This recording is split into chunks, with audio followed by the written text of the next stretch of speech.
हम मीनू झा प्रणाम करै छी सब मिथिलावासी के। आइ हम एकटा विवाह गीत गाबि रहल छी। बहुत गोटे के फरमाइश छनि विवाह गीत के लेल, आइ गाबि रहल छी। उम्मीद करै छी नीक लागत सब गोटे के। नीक लागत तऽ लाइक शेयर कऽ देबै। धन्यवाद। एहन सुदिन दिन कहियो ने देखल, जे दिन देखल आजुहे, जे दिन देखल आजुहे। राजा दशरथ जी के 4 ललन माँ, जनक के 4 दुलारी है। जनक के 4 दुलारी है।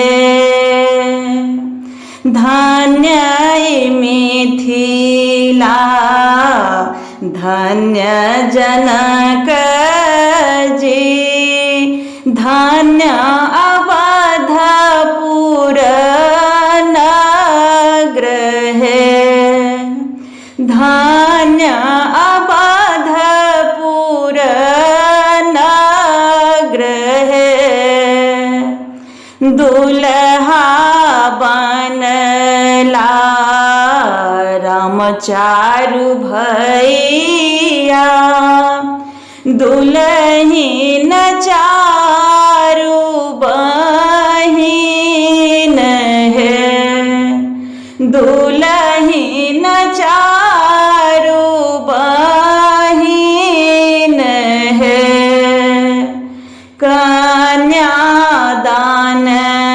करम बैसला जनक जी, हृदय में हिलोर है। हृदय में उठल हिलोर है। एकटक भय देखती सुनैना, नयन सौझहरनी नोर है। नयन सौझहरनी नोर है।